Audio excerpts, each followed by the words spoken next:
Welcome back. You're listening to Bat Talk with Sharona. I'm joined now by Coach Daniel Seahorn. As we told you guys in the introduction, we're going to be talking a lot about National Signing Day, college sports, and then in the latter part of the show will be our Super Bowl preview. But I'm going to get Coach Seahorn's thoughts on this upcoming big game as well. Well, we're going to hit you guys with some NSD talk, some college football talk. By the way, thanks again for joining me. I really do appreciate it. Hey, thank you for having me on. I appreciate it. Well, I want to say Texas is my native state because I spent the early portion of my childhood, my youth there. But I suppose I've lived in Tennessee long enough that Tennessee is now my native state. But I have a special place in my heart for the big state of Texas.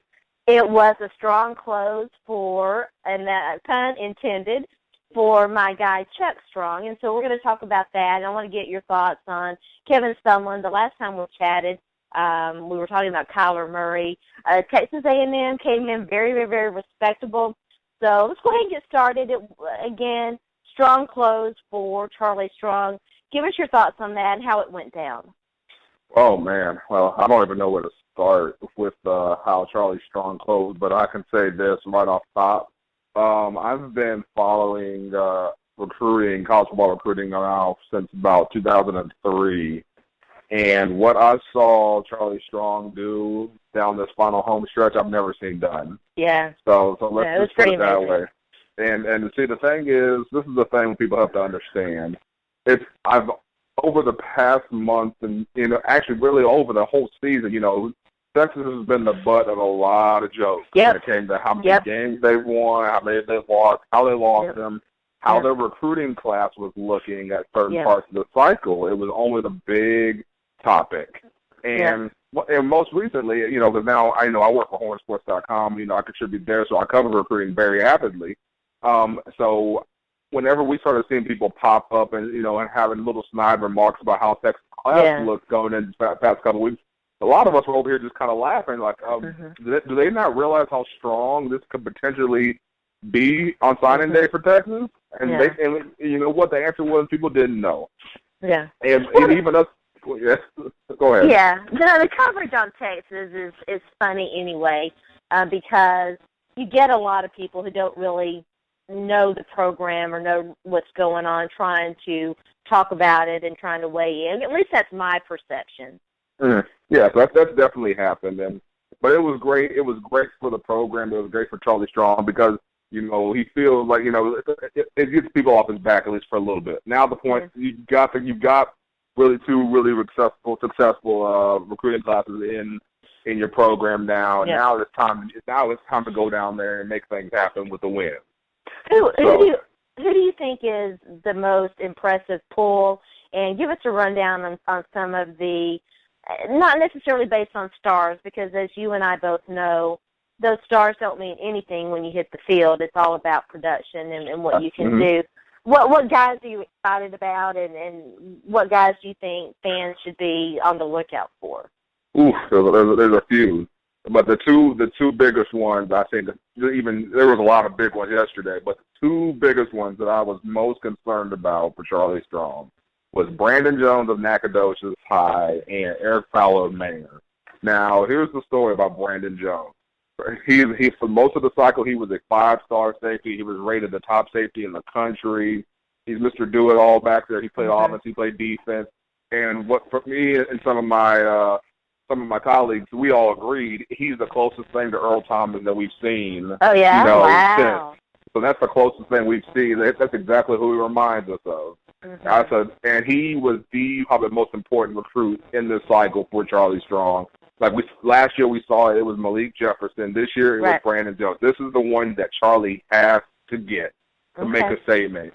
And he got him, but for the longest time, Brandon Jones was seen as a Texas A&M lean. Everybody thought he was going to end up at College Station with Kevin Sumlin. He was, A&M offered him his sophomore year. Here was his first offer. It was a really big deal to the point that an independent Texas A&M site decided to make a documentary on the recruiting process of Brandon Jones because they thought he was going to end up in College Station. So, So it was kind of awkward because now that they're going to finish that documentary off, it's going to end with him committing to Texas. Yeah. So it's going to be kind of strange. There's a fun rivalry going on between Kevin Sumlin and Charlie Strong down there in Texas, and you and I talked about that with the Kyler Murray situation. What? Give us your thoughts on that. It seems to me, and I'm from the outside looking in, I think that these, from my perspective, it seems like these guys really respect each other, and it's a friendly rivalry. I mean, no, they definitely respect each other. They definitely go get after it when it comes to the recruiting trail as far as trying to get these guys. They went head-to-head a lot this year on some big-name players, and Charlie Strong got the better of Kevin Sumlin. There's no way else to slice that. That's what happened. Guys like Brandon Jones, Jeffrey McCulloch, Chris Daniels. Why do you think that is? Is it the lure of, Texas and Hookham and all of that? I mean, Texas A&M has a respectable program, too. Is Kevin Sumlin seeing some backlash from the Kyler Murray thing? Well, it's a combination of things. It is at the same thing kind of goes for Texas as it has always been. Everybody's going to always get guys to come to Texas. That's the main thing. Yeah. Texas's brand is a very powerful thing, and I don't care what anybody will tell you. No matter how bad it gets in Austin, as far as wins and losses, that's a powerful brand. Yeah. And it will always appeal to kids that are from the state of Texas, no matter what. I completely agree with that. Yeah. But the main thing that I think A&M had to deal with was, the perception issues that they faced with Kyler Murray, Kyle Allen, and guys like that getting out of the program. There was a lot of talk behind the scenes about how, players that were there at the time, before, were negatively impacting the recruiting trail for the Aggies. That was a lot of chatter like that. And there was even the latest speculation was that an A&M commit, Mark Jackson, went to Oklahoma for a visit, and Bob Stoops made sure that Kyler Murray sat down and talked to him about all the stuff that was going on. So, there was definitely a problem with A&M going down the dirty. I don't care what anybody says. Bob Stoops is dirty. I've always thought it, and nothing that's happened. And I think it takes a little bit of that. College football is a dirty game. There's no question about that. Well, who was the biggest get for Kevin Sumlin? This year, I think the biggest get for him, especially keeping him, because I know Texas recruited him right down to the wire, would be the defensive end out of McKinney, Justin Matabuki. He was probably the best strong-side defensive end prospect in the state of Texas this cycle, and he's probably a guy that could potentially maybe spin down. I saw him in San Antonio at the All-American game. I thought he looked a little bit smaller than I expected, but, when you get into that college weight room, you're going to put the weight on. If he can get up to like 275, 280 pounds, he may be able to slide in, or he might be able to stick at defensive end. We'll see how his body takes off. But he is a great player, and it's a great gift for Texas A&M.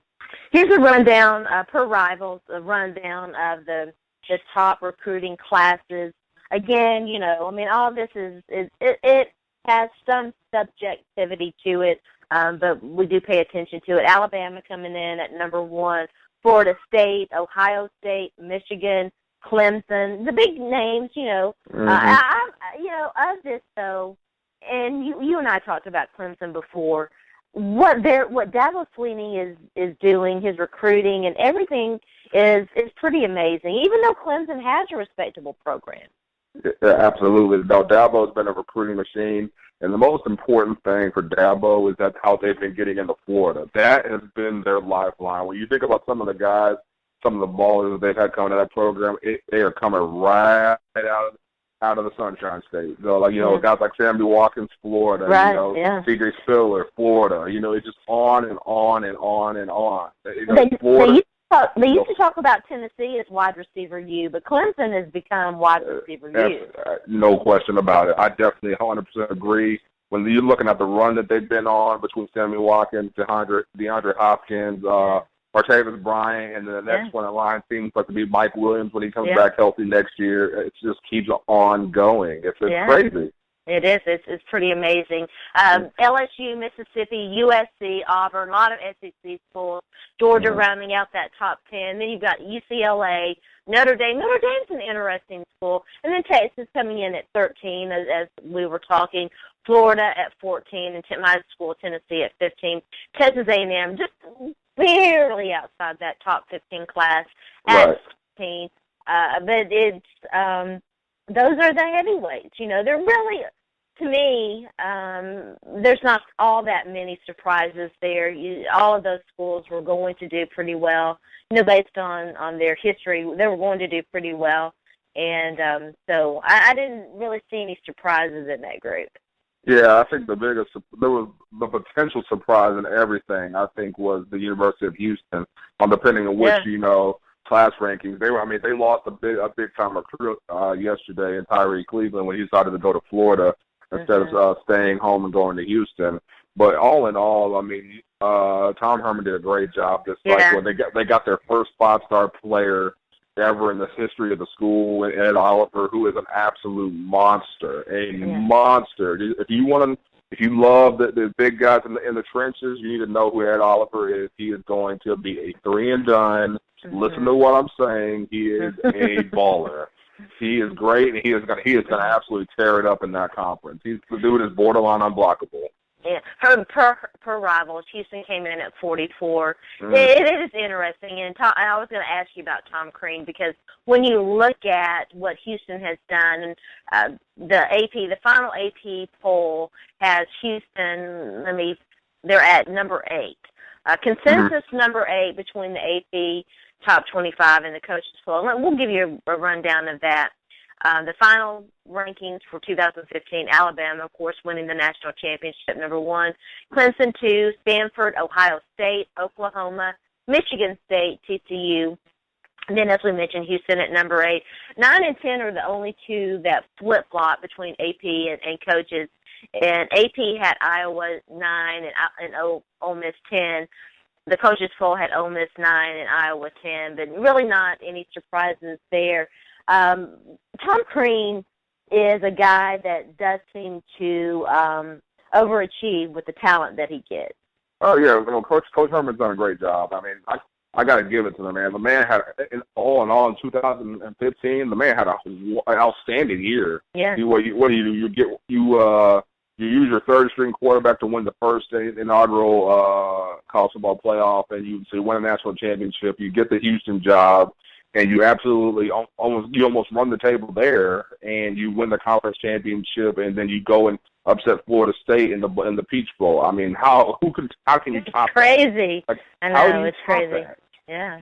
And he did great. He did a great job his first year, and he's doing a great job on the recruiting trail. He's obviously connecting with the kids down there, and he's embracing the culture of the city of Houston, which I can identify with being a native Houstonian. So I love it. How long do you think it'll be before he's already getting mentioned as a potential name for NFL and other jobs? How long do you think it'll be before he'll make that next leap? Oh, it won't be very long at all. People were surprised he didn't jump this year, but I think this is the scuttle around the campfires down here in Texas. I'm just letting you know this off top. The word in the street is he's trying to wait and see what happens at Texas. Yeah. That's the word on the street, that he really wants the Texas job. So if Charlie does stumble, that he's going to have to be first in line. It's been described. I've heard the saying was he would crawl on glass to Austin from Houston to get that job. Yeah. So we'll see. We'll see if that's what happens. I think that's a credit to Charlie Strong and to what he's been able to accomplish in his short tenure at Texas, because, listen, and I adore Matt Brown. Don't get me wrong. Matt Brown did a lot for Texas, but the program was in shambles when Charlie Strong took it over, and he really has accomplished a whole lot in his short time. Oh, I agree, and he's had to completely overhaul the culture up down there in Austin, and it's been a lot. If you look back at those recruiting classes that were littered among the roster here in the last couple of years, people were really starting to understand that Charlie really did inherit a ton of talent, and so he had to completely get all of his guys in. I said, this is the thing about these type of overhauls of programs. You got to give the coach who you got in there time to get his guys in there. He wants to let him have his guys, his system, and then if he fails with his guys and his system, that's a completely different story, but he needs to get time. Yeah, I completely agree with that. We can't talk about Texas without, I need to ask you about this. Vince Young, a guy who played college ball at the University of Texas, a legend for the Longhorns, and a guy that the Titans drafted number 6 overall in 2006. The word was, that he got arrested for DUI. What's going on with Vince? What's the word down there? Well, it just seemed like it was just a poor decision. I mean, just when things like that happen, I mean, that type of stuff happens a lot down in Austin, given, the college vibe and stuff like that. I mean, it's nothing, it's not like it's been a chronic issue. It's, because it actually kind of happened out of nowhere. So, and it's, it's these, in this day and age, you just hope that guys who, who are in that type of position, that you're going to make headlines and stuff like that. Grab an Uber or get a driver. That's at the end of it. That's what you need to do. If you can afford it, do it. Yeah. I mean, he works for the university. He has his restaurant that's really successful down there. Hey, man, you just try to make smarter decisions, man. There's nothing I'm going to hold over the man's head for the rest of his life. Me make either. mistakes. Yeah, me either. I mean, it's not like he's beating his wife or some of the more despicable things that you hear from guys, and it is unfortunate, but I didn't know if there was anything that was being talked about down there. He does have a job with Texas, and he's always going to have that strong connection, and Houston is definitely his kind of his base. I'm glad to hear that his restaurant is doing very well. I know for a while it was struggling a little bit. I'm glad that it's successful. Is there a class out there that we talked about? You can't always go by rankings and stars and all of that. Is there a class out there that you think is very underrated that people aren't talking about? An underrated class. I don't know about underrated, but I could tell you that the class I was most impressed with, just throughout the whole cycle, just sitting there looking at it and looking at how dominant they were at dominating their inside of their state lines with LSU. Yeah. I mean, go look at the top 10, 12 prospects and look how they all were locked into LSU. Yeah. Got them, they kept them home. They weren't going anywhere else, and they signed 5-star after 5-star after 5, especially in the secondary. I mean, it's going to be impressive to see that group of guys on the field at the same time. I mean, they did a great job this cycle. Well, Les Miles gets it. He understands. He knows the deal. And from what I understand, from what I've been told, he has extremely close relationships with a lot of the secondary school, the lower level school, coaching and administrators and things of that nature. They're going to push guys his way, and it's not a surprise to me that he does so well. Right. Yeah, no, he does a great job on the recruiting trail, and I mean and his staff in general does a great job. They got some really great recruiters on the staff, Ed Orgeron, Corey Raymond, and guys like that. They had Frank Wilson up until he left to go to UTSA, but they got some guys that can go get it. We call them rainmakers. Yeah. That's exactly what they are. So they bring those guys there, the piper when it comes to recruiting. Yeah. Yeah, there's a lot of those guys out there. What did you think about Tennessee's signing class?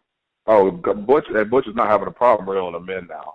Now, Butch has been doing a great job over the last couple of years. He's been getting a lot of guys in, and this year was no different. So, I mean, I said I think this is the year we're going to see it, because I think so. This is the big year. I want to see what Tennessee does. Yeah.